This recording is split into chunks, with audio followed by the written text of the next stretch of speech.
Halo, kembali lagi bersama saya di Impas Podcast. Kali ini kita akan membacakan sebuah kisah nyata yang berasal dari pengalaman seorang perawat bernama Ika yang pernah bertugas di daerah terpencil di Kalimantan pada tahun 2005. Cerita ini bukan sekedar kisah misteri biasa, kisah nyata yang mengubah hidup seseorang selamanya. Oke, awal ceritanya ya. Tahun 2005, Ika baru saja lulus dari sekolah keperawatan. Ia ditugaskan oleh pemerintah untuk menjalani penempatan di sebuah puskesmas terpencil di Kalimantan Timur, tepatnya di daerah yang disebut warga sebagai Desa Belawan. Desa itu hanya bisa dijangkau lewat sungai menggunakan perahu motor, memakan waktu sekitar 6 jam dari kota terdekat. Setelah tiba di sana, kepala puskesmas langsung memberikan kunci rumah dinas yang terletak tak jauh dari puskesmas. Rumah itu terbuat dari kayu ulin yang sudah tampak tua, dengan cat mengelupas dan jendela teralis besi. Konon rumah itu sudah berdiri sejak zaman penjajahan Belanda. Ika tak keberatan tinggal sendirian. Ia tipe orang yang tenang dan tidak gampang takut.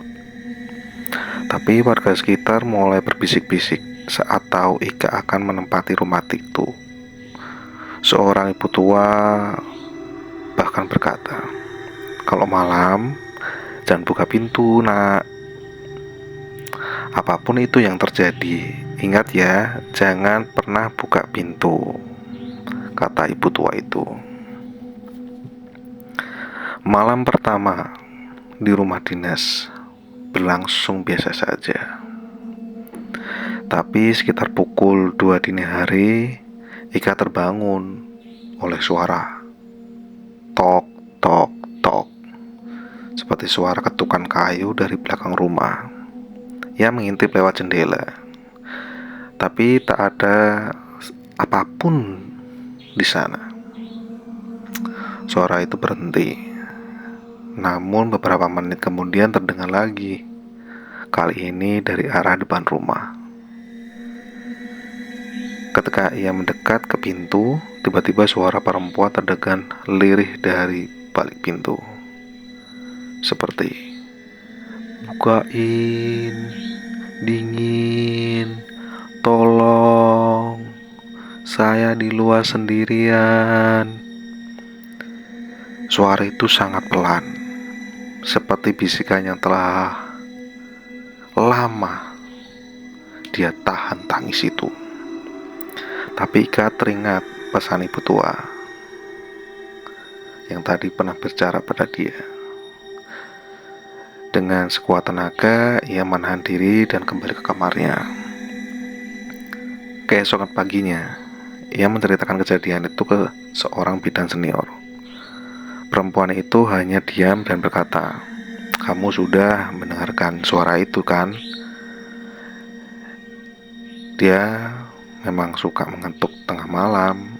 Dulu ada yang membuka pintu. Orangnya hilang 3 hari, ditemukan di hutan dan tidak bernyawa." Setelah mendengar dari perkataan seniornya, Ika pun was-was. Hari demi hari, kejadian aneh semakin sering terjadi. Kadang lampu berkedip sendiri, terkadang ada suara langkah, terkadang ada suara lonceng. Yang paling menyeramkan, pernah terjadi penampakan di kamar mandi. Suatu malam, saat sedang mencuci muka di kamar mandi belakang, Ika melihat bayangan hitam di cermin. Tapi saat menoleh di belakang, tidak ada siapa-siapa. Ketika kembali menatap cermin, bayangan itu masih ada, berdiri diam, tinggi, kurus tanpa wajah. Ika pun berteriak dan lari keluar rumah. Tetangganya yang mendengar teriakan Ika langsung berdatang dan membacakan doa. kamu harus kuat. Rumah itu memang angker, tapi itu memang sudah tugas kita kan.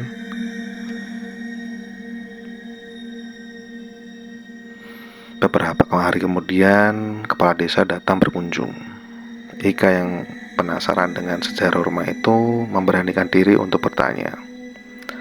Kepala desa pun membuka kisah kelam di balik rumah tersebut. Dulu, saat masa penjajahan, rumah itu adalah markas kecil tentara Belanda. Ada seorang gadis pribumi bernama Sari yang ditahan di sana karena dituduh membantu pejuang kemerdekaan. Gadis itu disiksa dan akhirnya tewas setelah beberapa hari. Konon, tubuhnya dikubur di bawah lantai rumah itu, tanpa peti, tanpa kain kafan. Setelah Belanda hengkang, rumah itu dibiarkan kosong selama puluhan tahun. Tapi sejak kejadian rumah dinas, selalu ada gangguan. Beberapa petugas yang pernah menempatinya mengalami kerasukan, bahkan ada yang bunuh diri.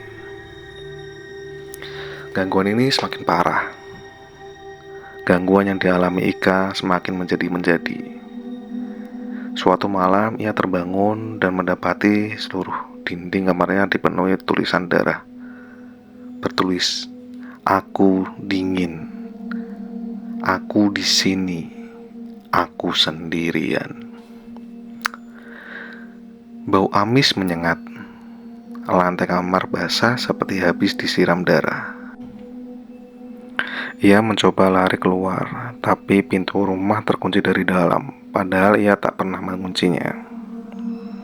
Ia pun hanya bisa membaca doa dalam hati sambil menangis, hingga akhirnya ia pingsan. Keesokan paginya, seorang warga menemukan Ika berbaring tak sadarkan diri di dalam rumah. Ia membawa ke puskesmas dan dirawat selama 2 hari. Akhirnya yang ditunggu-tunggu. Kepala desa akhirnya memutuskan untuk memanggil seorang ustadz dari kota. Ritual pembersihan dilakukan dengan membawa tanah dari makam umum dan air dari 7 sumur. Saat membacakan ayat-ayat suci dilakukan, suara jeritan menggema dari dalam rumah. Pintu-pintu membanting sendiri.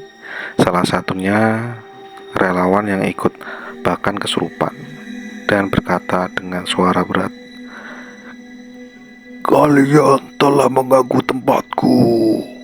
Aku ingin tenang. Pergi kalian." Suara itu terdengar sangat-sangat berat dan lantang. Ritual berlangsung selama hampir 4 jam. Setelah selesai, ustadz itu berkata, arwahnya belum sepenuhnya pergi, tapi untuk sementara rumah ini harus dikosongkan. Ika pun dipindahkan ke rumah dinas baru di dekat puskesmas. Sejak itu gangguan berhenti, tapi rumah dinas lama masih berdiri hingga kini, kosong dan dibiarkan terbengkalai. Itulah kisah nyata dari teman kita bernama Ika. Sekarang masih bekerja sebagai perawat, tapi dia nggak pernah mau tinggal di rumah dinas itu lagi. Oke, jangan lupa like, subscribe, dan nyalakan lonceng notifikasi untuk cerita horor lainnya. Kalau kalian berani, tulis komentar. Aku akan datang ke sana. Sampai jumpa di cerita selanjutnya. Let's go.